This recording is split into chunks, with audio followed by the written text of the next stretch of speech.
영수회담 후폭풍 얘기를 좀 해봐야 될 것 같은데요. 극과 극이에요. 그러다가 어제부터 아주 좀 기묘한 기류가 흐르는 것 같다. 서로 이제 비판을 하기 시작했다. 어떻게 보십니까?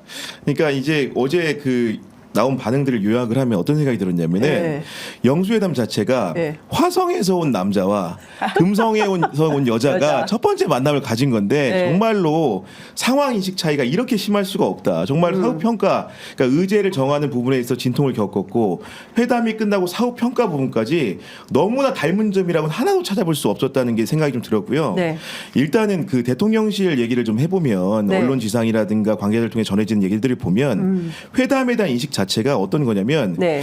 총선에 패배했다고 믿기 어려우리만큼 이재명 대표가 만나자고 요구해서 그런 요구에 응해줬다라는 인식들이 있는 것 같아요. 그 워딩들을 보면 어떠냐면은 기본적으로 이재명 대표가 물에 빠져서 네. 우리가 건져줬는데 갑자기 내 물건 어디 갔어? 이런 데는 겁니다. 정말요? 그러니까 그 기본적인 인식틀이라는 게 저도 예. 이제 워딩들을 접하지만은 예. 좀 이렇게 과격하게 얘기하면 그렇다는 겁니다. 제가 해석하기에는. 예. 그러니까 첫 만남에 너무 많은 의제를 쏟아냈고 그리고 방식적으로도 보면 어떻게 얘기했습니까? 이재명 대표가 모두 발언 15분 한 걸 두고 네. 반칙이라는 공개 선언을 하지 않았습니까? 근데 맞습니다. 사실은 그 회담의 속성상 의제가 조율이 안 됐기 때문에 기본적으로 민주당 입장에서는 당연히 모두 발언에 힘을 기울일 수밖에 없다라는 것은 상식적인 그렇죠. 해석의 영역이었거든요. 그런데 그걸 두고 이제 반칙이라고 비난하고 뭔가 격이 맞지 않는 언행을 했다. 예를 들면 스웨덴의 연구 보고서를 인용한 걸 두고 독재화라는 언급을 두고 어떻게 이런 표현을 할 수 있냐. 결국은 아까 이제 좀 영수회담의 인식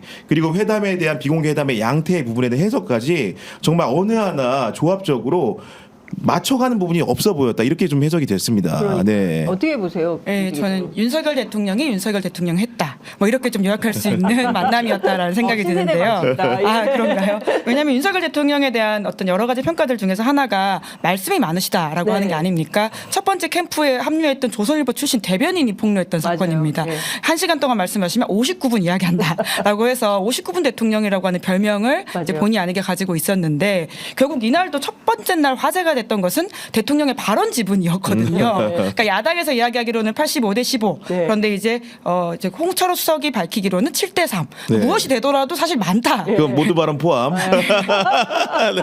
네. 근데 그렇기 때문에 윤석열 대통령이 굉장히 말이 많다라고 네. 하는 부분들을 그대로 좀 드러낸 지점들이 있다라는 네. 생각이 들고요. 네. 근데 대통령이 선거 끝난 다음에 내가 바꾸겠다, 스타일도 바꾸고 말도 줄이겠다 이러지 않았습니까? 줄여서 59분에서 원래는 정확하게 영수회담을 할 때 네.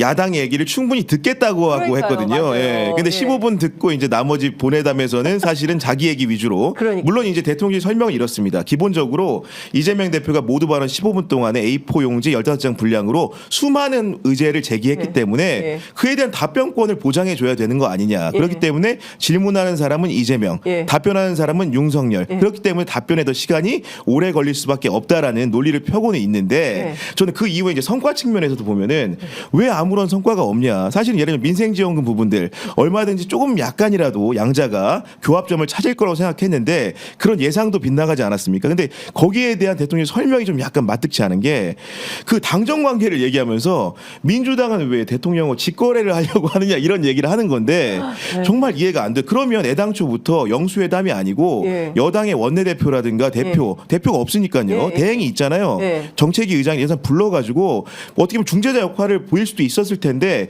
굳이 그런 형태를 하지 않고 예. 양자회담을 택했다는 것은 뭔가 결론을 낼 요소가 있다는 것으로 해석할 여지가 있는 것인데 그럼에도 불구하고 당정 관계를 얘기하면서 마치 이제 대통령 외치거라는 반문하는 것은 굉장히 상도이에 맞지 않는 행위로 보인다 이렇게 네. 보입니다. 예. 그러니까요. 예, 그러니까 애초에 사실 근데 만남의 양식 자체가 듣는 것 이상을 어려울 것이다라는 지적들이 많았습니다. 아까 이야기하셨던 것처럼 의제 자체가 만들어지지 않고 그냥 다 던져가지고 보자라는 식이었으니까요. 그래서 계속 민주당에서 영수회담 전날까지 했던 이야기는 리슨하는 자리가 아니라 어셉하는 자리다라는 것이었거든요. 듣지만 말아달라. 네. 뭐라도 하나 합의해서 이야기하자라는 거였는데요. 심지어 리슨도 안 된 자리였다라고 하는 게 좀 확인됐다라는 부분이 있는 건데 특히나 이제 윤석열 대통령이 바뀌지 않은 인식들을 확인하는 것은 되게 중요한 부분이었다는 생각은 듭니다. 특히 대통령이 비공개 자리에서 가장 많은 발언을 했던 것이 제가 확인하기로는 언론에 대한 부분이었다라고 하거든요. 맞아요. 다른 거는 이제 이재명 대표가 먼저 말을 꺼내기도 했는데 이 부분은 본인이 직접 먼저 먼저 말을 꺼내면서 네. 우리 정부만큼 무방비하게 비판에 노출되어 있는 곳이 어디 있냐. 내가 뭐 마음만 먹으면 언론 장악할 수 있지만 안 한다라는 안 식의 한다. 이야기를 하면서 나는 사실관계를 바로잡고 있는 것에 불과하다라는 취지 이야기를 했다라고 해요. 그 이야기를 아주 길게 하다 보니까 이재명 대표가 중간중간에 언론사 압수수색 이슈라든지 이런 질문을 끼어들긴 했지만 또다시 대통령의 토크 지분에 늘렸다라고 하는 것을 보면 대통령이 가장 본질적인 인식 부분에 있어서는 바뀌지 않았다라는 걸 예. 확인할 수 있는 자리죠. 근데 저는 그 이태원 참사 특별법도 그렇고요. 언론 문제도 그렇고 대통령이 그 사실관계를 좀 정확하게 파악을 못하고 있는 거 아닌가. 분리할 때 피해가는 것 같습니다. 선방위에 대해서 모른다라고 말하는 건 사실 모든 언론이 다 이야기하고 있고 신문에 다 나오는 아니 얘기. 심지어 지금 네. 방송통신심의위원회는 민간 독립기구라고 하지만은 네. 대통령이 3인을 추천하게 돼 있고 맞아요. 정부 여당이 또 3인을 추천하게 돼 네. 있어요. 그렇기 때문에 9명 구조에서 6명이 정부 여당의 포션입니다. 그렇기 때문에 그리고 야당 의원들 추천 안 하고 있잖아요. 아니 그러니까요. 예. 그런 그 직무 권한을 행사하지 않는 상황에서 예. 이런 결정들에 대해 가지고 방기하고 모른 체 한다는 것은 이거는 정말 연기의 영역인 것인지 아니면은 정말로 모르고 싶어서 모른 체 하는 것인지 예. 기자로서 너무 헷갈리더라고요. 그러니까. 모르면 사실 직무유기죠. 그거는 가능한 일은 아니라고 보고요. 네.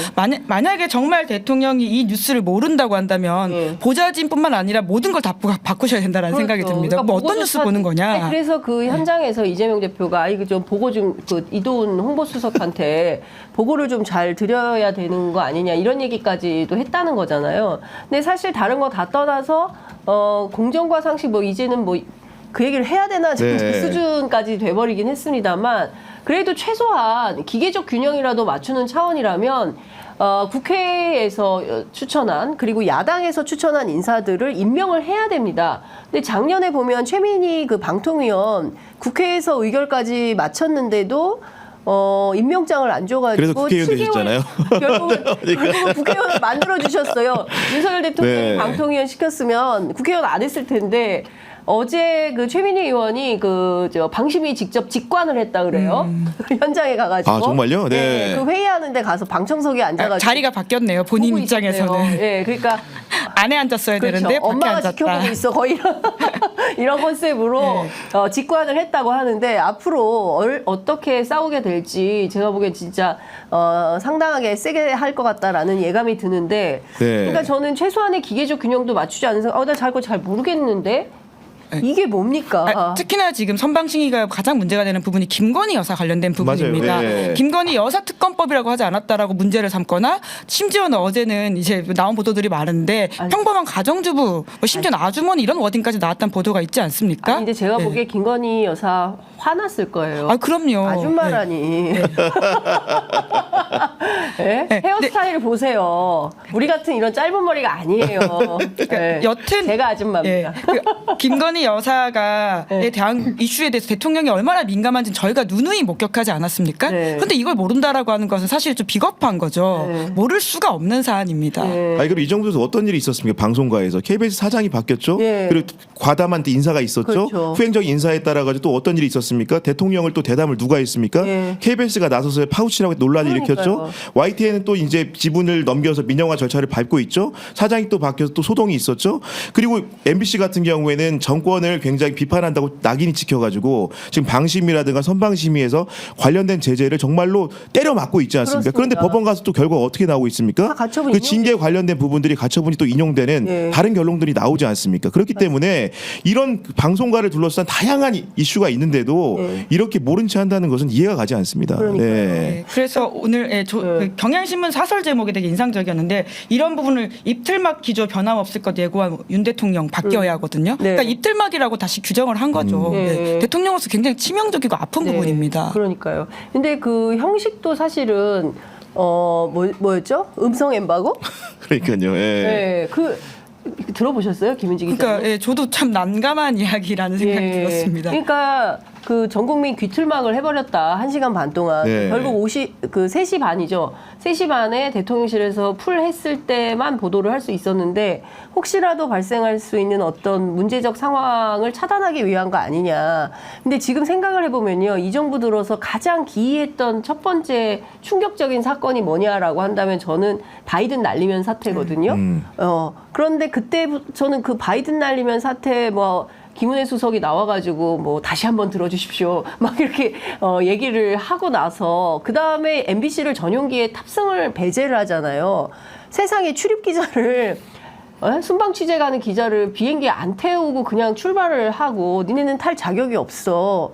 이렇게 하고 그 다음에 갔다가 돌아오는 비행기에서 공식적인 브리핑은 안 하고 기내에서 자기랑 평소에 친하던 기자 둘만 따로 불러가지고 사답했다 1시간 동안. 아니 그 시간에 다른 나라 정상들은 전부 공식 브리핑을 하는데 그 아무렇지도 않게 그러니까 저는 있을 수 없는 일이 그럼요. 벌어지고 있는 겁니다. 예. 언론과 관련해서. 그런데 지금 이거 그런 일이 있었어요? 잘 모르겠는데 뭐 이런 식의 태도를 취한다면 앞서 이제 김은지 기자님 말씀하신 대로 심각한 직무위기다. 아니 엠바고라는 게 기본적으로 보도를 유예한다는 것이고 예. 보도를 유예하기 위해서는 합리적인 근거가 있어야 돼요. 그거는 기본적으로 영수회담이라는 것은 사적인 자리가 아니고요. 그렇습니다. 국민을 대변하는 양자가 만나서 뭔가 국가 현안에 대해서 심층적으로 논의하는 자리이기 때문에 국가적인 공익적인 목적에 부합하는 행사입니다. 그렇기 때문에 모두 발언이라는 것은 우리 알지 않습니까? 국회의장이 여야 원내대표를 불러놓고 해도 앞에 모두 발언은 기자들이 치고 나갑니다. 네. 그게 형식과 관례에 맞는 것이거든요. 그러면 이 행사 같은 경우에는 그와 다른 판단을 하기 위해서는 합리적인 설명, 공익적인 목적이 충족이 돼야 되는데 저는 오히려 지금 의제가 준비되지 않은 상태에서 회담을 하다 보니까 본회담에 앞서서 이재명 대표가 이런 행동을 할 것으로 좀 예상을 하고 뭔가 기자단이 이 부분을 합의해 줬겠지만은 그런 상태에서 뭔가 조건부적인 논의가 있지 않았을까라는 생각이 드는 것이 왜냐하면 이게 회담이 거의 4시 반 정도 돼가지고 이제 사후적인 브리핑이 이루어지고 맞아요. 뭔가 기사가 집중적으로 나왔는데 그 전에 만약에 모두 발언이 공개된 상태에서 문을 닫게 되면 1시간 동안은 이재명의 시간이 될 가능성이 높거든요. 그렇지 않습니까? 언론의 네. 속성상 있는 걸 안 쓸 수는 없는 것이고 그렇기 때문에 대통령이 또 공교롭게도 모두 발언을 일부 준비했다고 하는데 하지 않았단 말이에요. 네. 그렇기 때문에 이 보도 유예 조건이라는 것이 뭔가 좀 정무적인 판단이 좀 있지 않은가라는 의심을 좀 하는 것도 사실입니다. 네. 모두 발언 대통령 왜 안 했을까요? 네, 대통령이 이제 그렇게 이야기를 했죠. 아, 예상했던 이야기를 하셨다. 네, 이렇게 네. 이제 빨리 마무리를 하면서 이야기를 한 건데요. 비공개에서 그래서 훨씬 더 많은 말씀을 하려고 했던 게 아닌가 싶기도 네. 하고요. 거기서 아마 좀 자제를 좀 요청했던 대통령실 분위기도 있었던 것 같기도 하고 그렇습니다.